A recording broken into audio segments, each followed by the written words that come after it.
Place the egg whites at room temperature in the stand mixer. Add the cream of tartar. This is an acidic substance that helps stabilize the egg whites in order to have a firmer foam. It can also be replaced by a few drops of lemon juice. We begin to beat the whites at medium-high speed. Once we reach this point, where it begins to form a white foam, we begin to add the sugar little by little in the form of rain. It's important that we use a degreased bowl to beat the whites. If there is a little fat in the container, it will make the process difficult and the whites will not foam properly. If you want to prevent this from happening to you, you can simply wipe it with a little vinegar to degrease the container that you are going to use.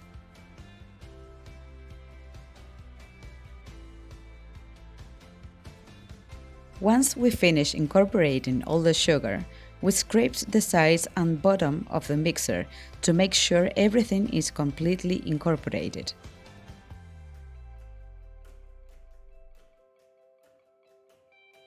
Continue whisking at high speed until we get a very firm texture.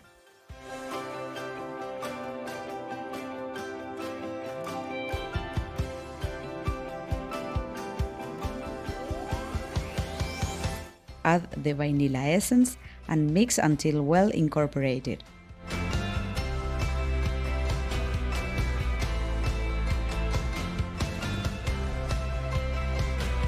If you have any questions about the recipe, you can leave them in the comment section below.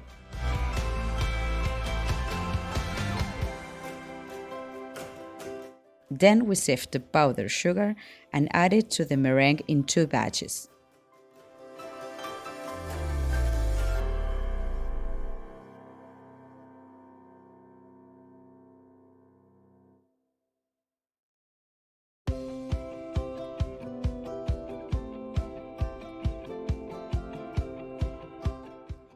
Incorporate with a spatula, making soft and enveloping movements so as not to lower the air incorporated in the meringue.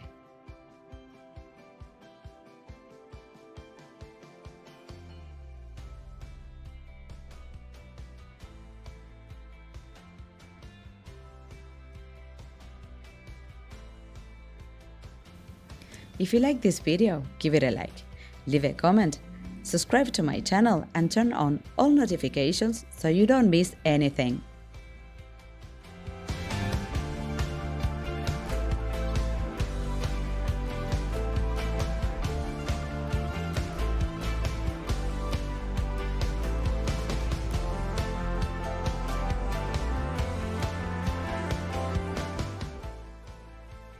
The meringue should be firm and able to hold on the spatula. We place in a piping bag with a curly tip nozzle. You can use the nozzle you like best. Do not fill the piping bag completely to be able to work comfortably.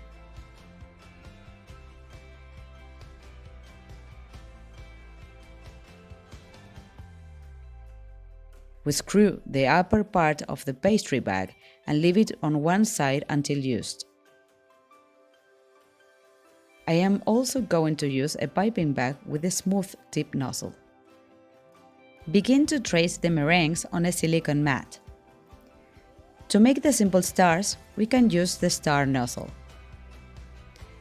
We place the piping bag perpendicular to the mat and press evenly until the desired diameter is reached.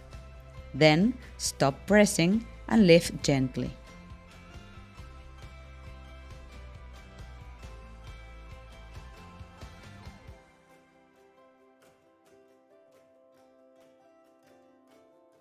To make the rosettes, we draw a circle while gently pressing evenly and overlapping a little over the first stroke. You can give them more height if you want, or you can make them closer to the plate.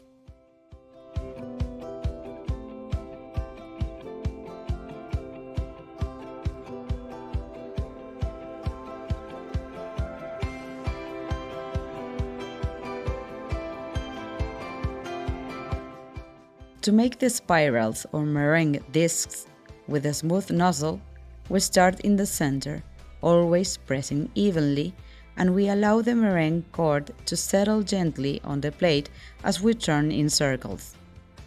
To help you draw the circle, you can use a template under the silicone mat to serve as a guide.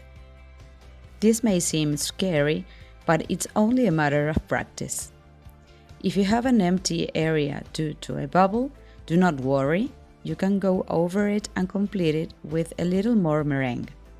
To make the meringue canes, we simply press evenly while we slide the piping bag toward us and cut, making a quick movement in the opposite direction.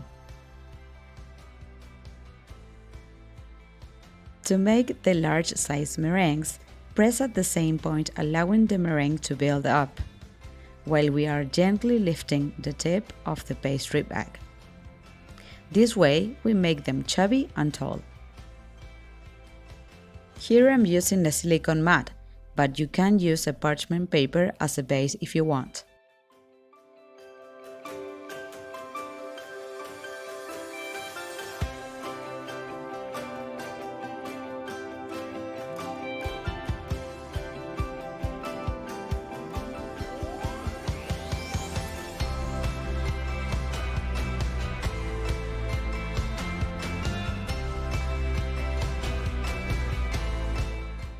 We take to a preheated oven at 100 degrees Celsius, 212 Fahrenheit, for at least 2 to 3 hours. During the cooking time, the meringues will dry out and will be very crispy.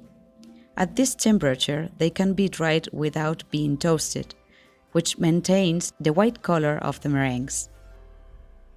If you want to color them with gel food coloring, you can get vivid colors this way. The drying time of the meringues will depend on their size. The smaller ones will dry faster, after an hour or two, and the larger ones may take 3 to 4 hours.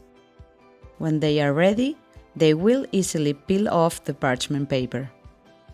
The dry meringues made with the French Meringue technique are used to make simple meringue cookies, to decorate cakes and desserts, and to be part of interior desserts, such as Argentine imperial dessert, the Balcarce cake, or the world-famous pavlova. As you can see, the meringues are well-formed, hard, and crunchy on the outside, and if you keep them half-dry, they can be chewy on the inside. It may happen that some of the meringues break on the outside during cooking, and this is due to the air pockets. Take care when filling the piping bag to avoid this inconvenience. I hope you enjoyed this video and give it a try. If you like this video, give it a like, leave a comment and share it with your friends. If you haven't done it yet, subscribe to my channel to continue learning pastry and watching new recipes. Don't forget to turn on all notifications so you don't miss when I upload a new video. Follow me on my social media on Instagram and Facebook to keep in touch. See you on the next video. Bye bye!